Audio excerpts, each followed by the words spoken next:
एक बहुत अच्छी रैली दिखाने के बाद फाइनली निफ्टी ने अपना वीकली सपोर्ट और ट्रेंड लाइन सपोर्ट दोनों को ब्रेकडाउन दिया और उसके नीचे क्लोजिंग दी है, जो कि निफ्टी के लिए नेगेटिव हो जाता है। आपके हिसाब से क्या निफ्टी इस फॉल को कंटिन्यू करेगा या फिर अब निफ्टी में एक रिकवरी आएगी? आपको जो भी व्यूज़ या लेवल्स हो प्लीज़ कमेंट्स में बताइए। इस वीडियो में मैं अपने व्यू शेयर करूंगा कि मेरे हिसाब से निफ्टी की अगले हफ्ते की मूवमेंट कैसी रह सकती है और निफ्टी के अगले हफ्ते के लेवल्स क्या रह सकते हैं।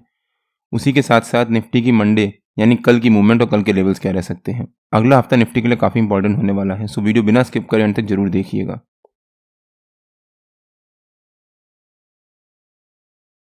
Hello friends, welcome to trade to spend. Nifty के वीकली एनालिसिस के एक और वीडियो में आपका स्वागत है। होप आपने हमारा पिछले हफ्ते का वीडियो देखा होगा जिसमें हमने अपने इस हफ्ते के लेवल शेयर किए थे।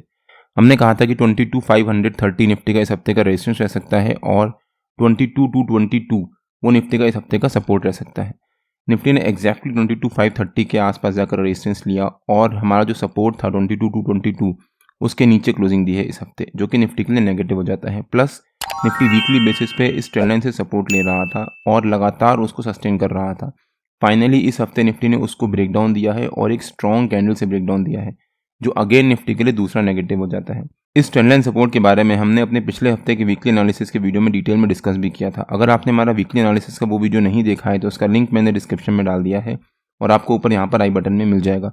एक बार आप वो वीडियो जाकर जरूर देखिएगा, उससे आपको भी आइडिया होगा कि निफ्टी के लेवल्स कैसे निकाल सकते हैं, सो दैट आप खुद अपने लेवल्स निकाल सकें। सब कुछ सही चल रहा था और निफ्टी लगातार पिछले काफ़ी हफ्तों से एक अच्छी रैली दिखा रहा था। निफ्टी ने करीब 18,900 से लेकर 22,500 तक एक बहुत अच्छी रैली दिखाई है। तो अचानक से निफ्टी में ये फॉल क्यों आया?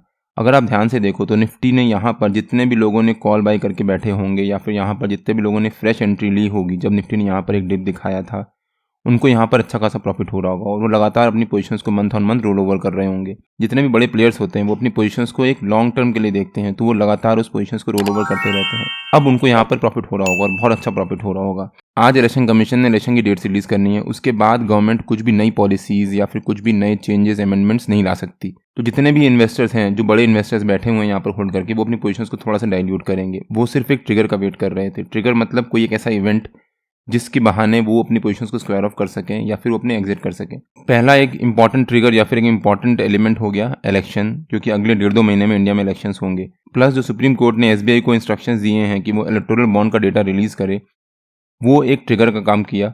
कोई भी ट्रिगर या इवेंट अगर होता है तो उसका इम्पैक्ट हार्डली 2 या 3 दिन के लिए पड़ता है। उसका इम्पैक्ट पड़ने के बाद मार्केट थोड़ा सा साइडवेज होती है और वापस एक रिकवरी दिखाना शुरू करती है। तो हो सकता है निफ्टी इस हफ्ते भी उसी के अकॉर्डिंगली मूव करे। अगर हम निफ्टी का डेली चार्ट देखें एक बार, अगर आप ध्यान से देखो तो पिछले 3 दिन से लगातार निफ्टी हमारा जो वीकली सपोर्ट था 22,222 उसको ब्रेक किया है और उसके नीचे सस्टेन कर रहा है। मतलब निफ्टी अपनी वीकनेस शो कर रहा है यहाँ पर। बट निफ्टी ने जो ये रेंज बनाई थी पिछले कुछ दिनों से पहले और उसके बाद उस रेंज का ब्रेकआउट देने के बाद एक अच्छी रैली दिखाई थी, एक नया ऑल टाइम हाई बनाया था और उसके बाद फिर से वहाँ से निफ्टी ने रेजिस्टेंस लिया और वापस नीचे आया है। ये रेजिस्टेंस तो प्राइमरली जो हमारा अभी इलेक्टोरल बॉन्ड का डेटा का न्यूज़ आई है सुप्रीम कोर्ट की, उसकी वजह से आया है।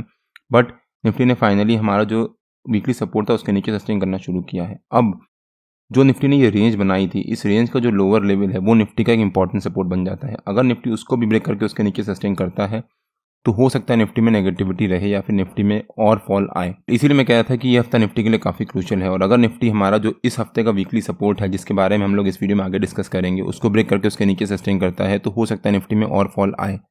अगर हम निफ्टी के वीकली चार्ट पे वापस आ जाते हैं, अब देखते हैं कि निफ्टी की इस हफ्ते की मूवमेंट कैसी रह सकती है। ये हफ्ता निफ्टी के लिए काफ़ी इंपॉर्टेंट है और अगर निफ्टी हमारा इस हफ्ते का जो लो है उसके नीचे सस्टेन करता है या फिर हमारा जो इस हफ्ते का सपोर्ट है उसके नीचे सस्टेन करता है 2 दिन लगातार, तो वो निफ्टी के नेगेटिव भी हो सकता है। क्यों? क्योंकि ऑलरेडी निफ्टी 3 दिन से हमारे सपोर्ट के नीचे ट्रेड कर रहा है। प्लस निफ्टी अगर इसके नीचे कंटिन्यूस ट्रेड करता है तो जितने भी ऑप्शन बायर्स हैं जिन्होंने यहाँ पर अपनी पोजीशंस को बाई करके रखा हुआ है, उनको यहाँ पर थोड़ा सा कम प्रॉफिट होना शुरू हो जाएगा या फिर धीरे धीरे लॉस होना शुरू हो जाएगा। अगर किसी ने यहाँ पर एंट्री ली है तो किस वजह से वो अपनी पोजीशंस को स्क्वायर ऑफ करेंगे और निफ्टी में और प्रेशर आ सकता है, जिस वजह से निफ्टी में एक और फॉल आ सकता है। तो इसलिए अगर निफ्टी 2 दिन लगातार हमारा जो सपोर्ट होगा उसके नीचे सस्टेन कर जाता है और उसके बाद वेडनेसडे को, मंडे और ट्यूसडे के लो के नीचे सस्टेन करना शुरू करता है, तो हो सकता है निफ्टी में एक और फॉल आए। बट मेरे ख्याल से निफ्टी हो सकता है मंडे और ट्यूसडे को साइडवेज ट्रेड करे और उसके बाद थर्सडे वेडनेसडे ऑनवर्ड्स में निफ्टी में वापस धीरे धीरे रिकवरी आना शुरू हो जाए। लेकिन अगर निफ्टी हमारा जो सपोर्ट है उसको ब्रेक करके उसके नीचे सस्टेन कर जाता है इस हफ्ते और क्लोजिंग दे देता है, तो हो सकता है निफ्टी के लिए वो नेगेटिव भी हो और उसके बाद निफ्टी में अगले हफ्ते, मतलब जो मार्च का लास्ट वीक है, उस वीक में एक और फॉल आए और शार्प फॉल आए। अब देखते हैं कि निफ्टी के इस हफ्ते के लेवल्स क्या रह सकते हैं। मेरे ख्याल से 21,864 निफ्टी का इस हफ्ते का सपोर्ट रह सकता है। 21,864 जो निफ्टी ने यहाँ पर ये रेंज बनाई है पिछले 3-4 हफ्ते से, और इस हफ्ते भी निफ्टी ने और नॉर्मली उसी के पास आकर सपोर्ट लिया है। 21,864 निफ्टी का हमारा इस हफ्ते का सपोर्ट रह सकता है। प्लस डेली चार्ट पे भी 21,864 निफ्टी का 50 EMA का लेवल भी है, तो 21,864 निफ्टी के लिए इंपॉर्टेंट लेवल बन जाता है। और जो हमारा ऊपर का इस हफ्ते का सपोर्ट था 22,222, वही निफ्टी का इस हफ्ते का रेजिस्टेंस रह सकता है। तो हो सकता है निफ्टी इस हफ्ते 22,222 एज अ रेजिस्टेंस और 21,864 एज अ सपोर्ट, इसी रेंज के बीच में ट्रेड करे। अगर मान लीजिए निफ्टी मंडे को और ट्यूसडे को एक नेगेटिव ट्रेड करता है और हमारा जो नीचे का सपोर्ट है उसके पास, हो सकता है निफ्टी वेडनेसडे को फिर से उसके पास ट्रेड करे। और अगर निफ्टी वेडनेसडे को उसी रेंज के आसपास ट्रेड करता है तो मेरे ख्याल से थर्सडे को निफ्टी में वापस रिकवरी आ सकती है। हो सकता है वापस निफ्टी हमारी इसी रेंज के बीच में आकर ट्रेड करे। और जो निफ्टी ने इस हफ्ते क्लोजिंग दी थी 22,033 के आसपास या फिर 22,100 के आसपास ही निफ्टी जाकर क्लोजिंग दे दे। तो ओवरऑल मेरे ख्याल से इस हफ्ते निफ्टी में एक साइडवेज से लेकर पार्शियली नेगेटिव मूवमेंट रह सकती है और हो सकता है निफ्टी एक साइडवेज क्लोजिंग ही दे।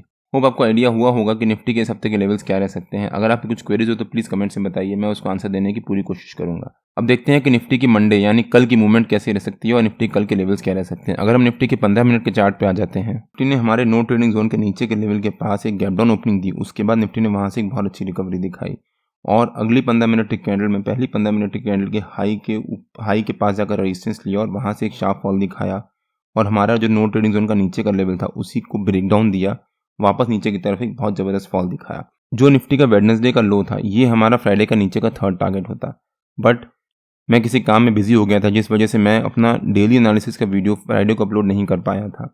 लेकिन मैं डेली बेसिस पे अपने यूट्यूब चैनल में अपने नो ट्रेडिंग जोन्स अपलोड करता हूँ और मैंने फ्राइडे को मॉर्निंग में अपने यूट्यूब चैनल में नो ट्रेडिंग जोन्स का वीडियो अपलोड किया था। अगर आपने मेरा यूट्यूब चैनल सब्सक्राइब नहीं किया है तो प्लीज़ सब्सक्राइब कर लीजिएगा और बेल आइकन जरूर हिट कर लीजिएगा सो दैट जब भी मैं अपना अगला नो ट्रेडिंग जोन का वीडियो अपलोड करूँ या फिर कोई भी यूट्यूब में वीडियो अपलोड करूँ मार्केट से रिलेटेड आपको नोटिफिकेशन आ जाए। और जो निफ्टी का वेडनेसडे का लो था उसी के पास आकर निफ्टी ने फिर से एक रेंज बनाना शुरू कर दिया।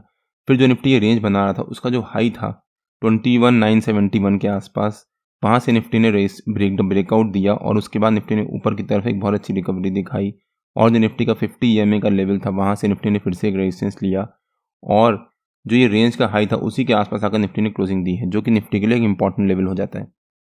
अब देखते हैं कि निफ्टी की मंडे की मूवमेंट कैसी रह सकती है। अगर निफ्टी मंडे को एक फ्लैट ओपनिंग देता है, जो निफ्टी ने ये रेंज बनाई थी लास्ट में उस रेंज के बीच में ही, और उसके बाद वहाँ पर आधा पौन घंटा सस्टेन कर जाता है और उसके बाद अगर निफ्टी हमारा ऊपर का रेजिस्टेंस को ब्रेकआउट देता है और उसके ऊपर सस्टेन करता है या फिर जो हमारा सपोर्ट होगा उसको ब्रेकडाउन देता है और उसके नीचे सस्टेन करता है तो निफ्टी में उस डायरेक्शन मूवमेंट आएगी। लेकिन अगर निफ्टी मंडे को एक गैप डाउन ओपनिंग ही दे देता है और जो निफ्टी ने ये रेंज बनाई थी इस रेंज के नीचे के पास, वहाँ पर अगर निफ्टी सस्टेन कर जाता है और उसके बाद अगर निफ्टी ब्रेकडाउन देता है तो हो सकता है निफ्टी में एक शार्प फॉल आए और निफ्टी हमारे नीचे के तीनों टारगेट्स अचीव करे। लेकिन अगर निफ्टी एक मान लीजिए गैप अप ओपनिंग देता है, गैप अप ओपनिंग देने के बाद निफ्टी अगर यहाँ पर सस्टेन करता है तो हो सकता है निफ्टी एक फॉल दिखाए, हमारा जो रेजिस्टेंस है वो निफ्टी का सपोर्ट बन जाएगा और हो सकता है निफ्टी उसी के अराउंड थोड़ी देर ट्रेड करे और फिर वापस एक ऊपर की तरफ रिकवरी दिखाए। अगर निफ्टी एक गैप अप ओपनिंग देता है या फिर गैप डाउन ओपनिंग देता है तो जंप करके कॉल या पुट कुछ बाय मत करिएगा और अगर निफ्टी फ्लैट ओपनिंग देता है तो उसको वेट करिएगा वहाँ पर उसको ब्रेकआउट या ब्रेकडाउन देने का। अब देखते हैं कि निफ्टी के कल के लेवल्स क्या रह सकते हैं। मेरे ख्याल से जो निफ्टी का हमारा फ्राइडे का सपोर्ट था 22,066, वही निफ्टी का हमारा मंडे का रेजिस्टेंस रह सकता है और जो निफ्टी ने यहाँ पर एक रेंज बनाई थी सेकेंड हाफ में, उस रेंज का जो ऊपर का लेवल था 21,980 के आसपास, वो निफ्टी का हमारा मंडे का सपोर्ट रह सकता है। तो हो सकता है निफ्टी मंडे को 22,066 एज अ रेजिस्टेंस और 21,981 एज अ सपोर्ट इसी रेंज के बीच में ट्रेड करे। मान लीजिए निफ्टी इसी रेंज के बीच में एक फ्लैट ओपनिंग दे देता है, उसके बाद यहाँ पर निफ्टी थोड़ी देर सस्टेन करता है। अगर निफ्टी फ्लैट ओपनिंग देता है और यहाँ पर आधा घंटा सस्टेन कर जाता है या फिर आधा पौन घंटा 10 साढ़े 10 बजे तक सस्टेन कर जाता है अगर निफ्टी, तो हो सकता है निफ्टी एक फ्लैट मोड में ही ट्रेड करता रहे दिन भर और फाइनली करीब 2 बजे के आसपास अगर निफ्टी उस रेंज का ब्रेकआउट दे या फिर ब्रेकडाउन दे। अगर निफ्टी उस रेंज का ब्रेकआउट देता है और हमारा ऊपर का रेजिस्टेंस को ब्रेक करके उसके ऊपर सस्टेन करता है तो निफ्टी का हमारा ऊपर का पहला टारगेट हो जाएगा 22,100 के आसपास, सेकंड टारगेट हो जाएगा 22,138 के आसपास और थर्ड टारगेट हो जाएगा 22,178 के आसपास। लेकिन अगर निफ्टी एक फ्लैट ओपनिंग देने के बाद 10 सवा 10 बजे तक रेंज बनाता है और उसके बाद उसका ब्रेकडाउन देता है और हमारा जो सपोर्ट है उसको भी ब्रेक करके उसके नीचे सस्टेन करता है तो निफ्टी का हमारा नीचे का पहला टारगेट हो जाएगा 22,937 के आसपास, सेकंड टारगेट हो जाएगा 22,900 के आसपास और थर्ड टारगेट हो जाएगा 22,865 के आसपास। 22,900 अगेन निफ्टी का एक इंपॉर्टेंट लेवल है और वेडनेसडे को निफ्टी ने यहाँ से एक बहुत अच्छा सपोर्ट लिया था और उसके बाद एक बाउंस दिखाया था। हो सकता है निफ्टी अगर यहाँ पर फॉल दिखाता है तो हो सकता है निफ्टी नीचे आए, 22,900 के आसपास एक रेंज बनाए, उसके बाद निफ्टी वहाँ से वापस एक रिवर्सल ले और वापस हमारी इसी जोन के बीच में आकर एक फ्लैट क्लोजिंग ही दे दे। अगर निफ्टी हमारा जो सपोर्ट है 21,980 उसको ब्रेक करके उसके नीचे एक गैप डाउन ओपनिंग ही दे देता है और वहाँ पर निफ्टी करीब 10 सवा 10 बजे तक सस्टेन कर जाता है अगर, तो हम 21,980 जो हमारा सपोर्ट है वो रेजिस्टेंस से काम करने लग जाएगा, उसको रेजिस्टेंस मान या फिर स्टॉप लॉस मान के हम लोग यहाँ पर पुट बाई कर सकते हैं।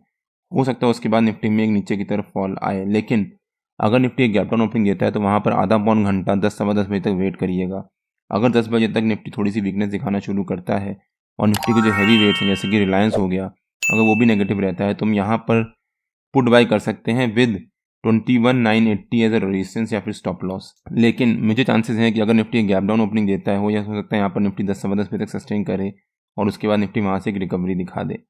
बट अगर निफ्टी मान लीजिए गैप अप ओपनिंग ही दे देता है और हमारा जो रेजिस्टेंस है उसके ऊपर, तो यहाँ पर वेट करिएगा। पहली 15 मिनट की कैंडल जो निफ्टी की होगी वो काफ़ी इंपॉर्टेंट हो जाएगी। पहली 15 मिनट की कैंडल का जो हाई होगा और लो होगा उस केस में निफ्टी के लिए वो रेंज बन जाएगी और अगर निफ्टी उसको ब्रेकआउट या ब्रेकडाउन देगा तो उस डायरेक्शन में निफ्टी में एक अच्छी रैली आएगी।